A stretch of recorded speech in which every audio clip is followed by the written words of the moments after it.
Welcome to Democracy Now!, democracynow.org, the War and Peace Report. I'm Amy Goodman. Air quality alerts were issued across multiple U.S. states and cities Tuesday as well as today as thick, dark smoke from Canada's hundreds of blazing wildfires blanketed the skies of the Northeast, Midwest, the Ohio Valley, and the Mid-Atlantic.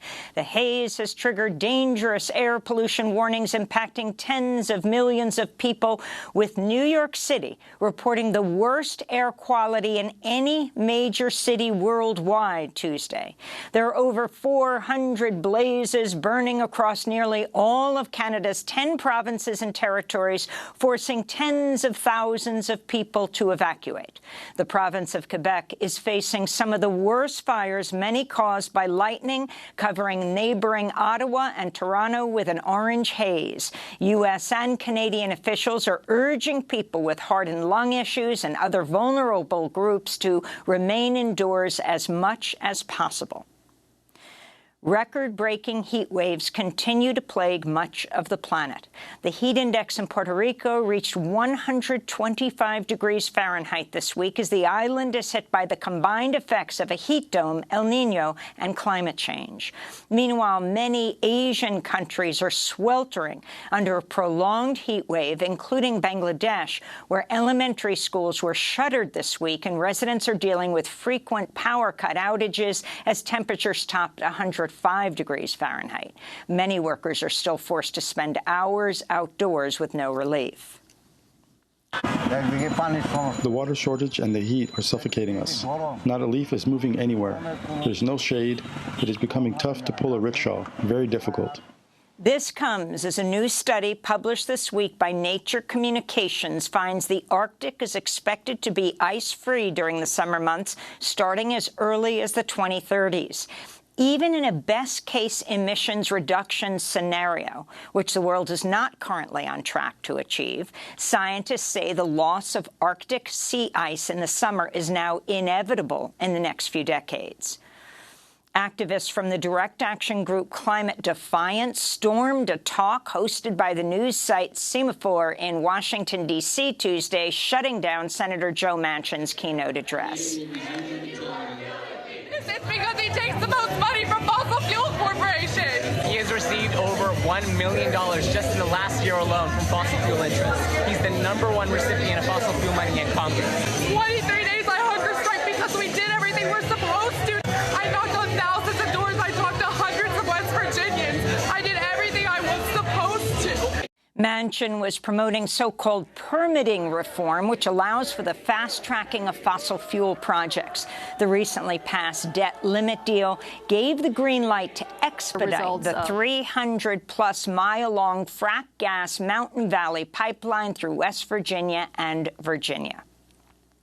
Evacuations continue in southern Ukraine as some 42,000 people are at risk of flooding along the Dnipro River after the Nova Kakhovka Dam collapsed on Tuesday. Russia and Ukraine have traded blame for its destruction. The UN has warned of grave and far-reaching humanitarian consequences. This is a resident affected by the flooding.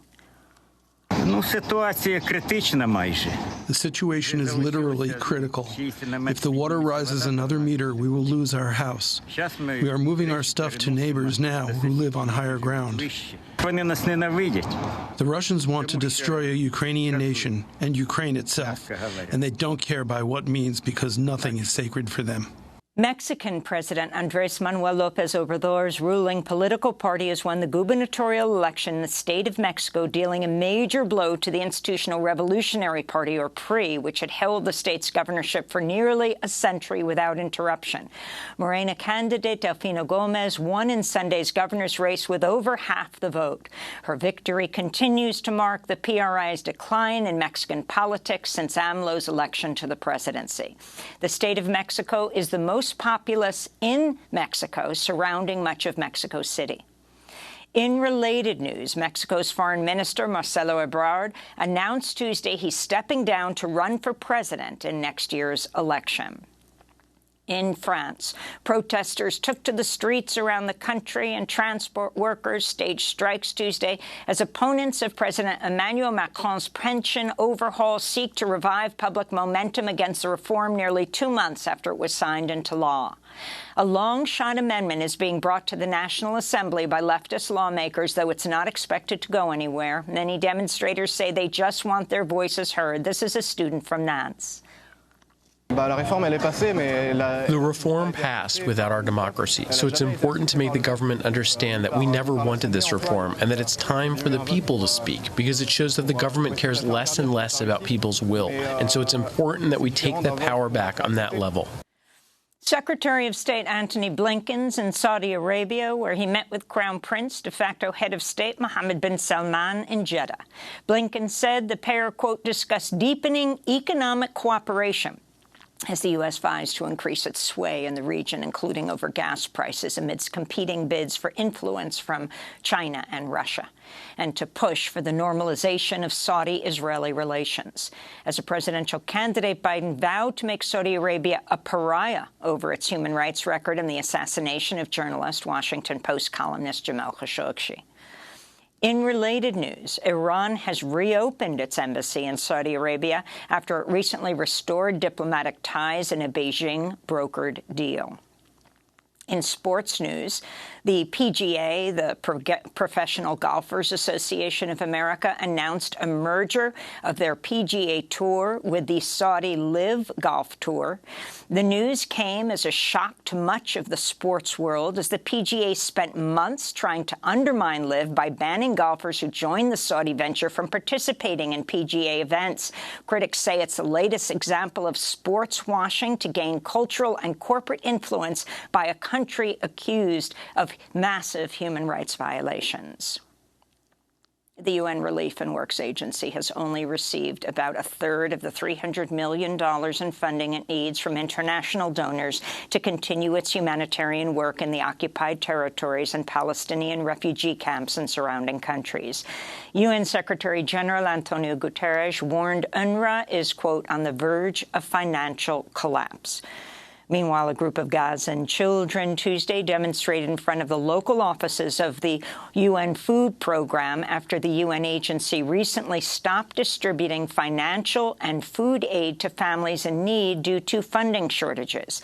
The ongoing occupation and blockade of Palestinian land by Israel has put the unemployment rate in Gaza at above 45%, as two-thirds of the population struggles to afford food. Democratic Senator Chris Van Hollen is calling on the U.S. State Department to declassify its report on the killing last year of Palestinian-American journalist Shireen Abu Akleh by Israeli forces in the occupied West Bank. Van Hollen said the report offers some valuable information, though noted access to key witnesses was denied, and the findings cannot be considered a true independent investigation. Shireen Abu Akleh, a longtime reporter at Al Jazeera, was shot dead by Israeli gunfire last May while covering an Israeli raid in the occupied West Bank in Jenin. In Virginia, a gunman shot 2 people dead and injured another 5 Tuesday after a high school graduation ceremony at a park in Richmond, Virginia. Police arrested a 19-year-old suspect who was found in possession of 4 handguns. According to the Gun Violence Archive, it was the 279th mass shooting in the U.S. this year. This is Richmond Mayor LeVar Stoney. This should not be happening anywhere. Anywhere. Whether it's in Richmond, whether it's in Virginia, whether it's in the United States, this should not be happening anywhere. A child should be able to go to their graduation and walk out their graduation and enjoy the accomplishment with their friends and their family. In Florida, the family of Ajike A.J. Owens is seeking accountability after the black mother of 4 was shot dead through her neighbor's front door last week. According to lawyer Ben Crump, the neighbor yelled at Ms. Owens' children for playing in a field next to their apartment complex and used racist slurs. When the children returned to retrieve a forgotten iPad, she threw it at them and hit a child. Ms. Owens went to confront the neighbor And through the closed door, the neighbor inside, Owens outside, she shot and killed her. The neighbor has been identified as a white woman, though her name has not been released. The Human Rights Campaign has issued its first-ever state of emergency for LGBTQ+ people in the U.S. amidst an onslaught of hateful legislation. More than 525 anti-LGBTQ state bills have been introduced in the 2023 legislative session. Over 70 of those have become law. The group released a guide listing state-by-state anti-LGBTQ laws and a Know Your Rights guide for LGBTQ+ travelers. We'll speak with HRC President Kelly Robinson after headlines. In related news, a federal judge blocked parts of a Florida law banning gender-affirming care for transgender youth. Judge Robert Hinkle asserted gender identity is real as he ruled in favor of the families of 3 transgender children who will be allowed to obtain prescription puberty blockers. Other parts of the wide-ranging ban remain in place. Meanwhile, Louisiana's Republican-dominated legislature passed its own ban on gender-affirming care for most minors Tuesday, sending the bill to the Democratic Governor John Bel Edwards' desk. Though the governor has opposed the bill, a GOP supermajority could override his veto. In Texas, the Bexar County Sheriff's Office is recommending criminal charges over the migrant flights arranged by Florida Governor Ron DeSantis that carried 49 asylum seekers from Texas to Martha's Vineyard last year. The case is being reviewed by the district attorney's office. This comes as California Governor Gavin Newsom is threatening possible kidnapping charges after Florida arranged for 2 planes carrying around 3 dozen migrants to be flown from the U.S.-Mexico border to Sacramento in recent days. Pharmaceutical company Merck is suing the Biden administration over its law empowering Medicare to negotiate for lower prices on some drugs passed as part of last year's Inflation Reduction Act. Among others, Merck's highly anticipated cancer medication could be affected by the change. The White House responded to the suit Tuesday. There is nothing in the Constitution that prevents Medicare from negotiating lower drug prices. Anytime profits of the pharmaceutical industry are challenged, they make claims about it hindering their ability to innovate. Not only are these arguments untrue, but the American people do not buy them. Attorneys representing former President Donald Trump met with special counsel Jack Smith at the Justice Department Monday in a last-minute plea to avoid an indictment of the former president. Trump's lawyers had requested to meet with Attorney General Merrick Garland. It's believed the conversation focused on grand jury investigations around Trump's efforts to overturn the 2020 presidential election, his role in the January 6th insurrection, and his mishandling of classified documents. Meanwhile, Donald Trump's former chief of staff, Mark Meadows, has reportedly testified to the federal grand jury in Jack Smith's probe. And members of Hollywood's largest union, SAG-AFTRA, overwhelmingly voted to authorize a strike as the entertainment industry fights back against pay issues, the impact of streaming services on residuals, and the threat of AI to workers' livelihoods. Union members hope the nearly 98% vote backing a strike will help move talks with studios and streaming companies forward. This comes as Hollywood writers are in the 6th week of their strike. Many actors have joined WGA members in solidarity on the picket line since the start of that strike. Without the writers and the actors, there's no story, and there's no one to bring the story to life. So, we're very much a collaborative effort out here.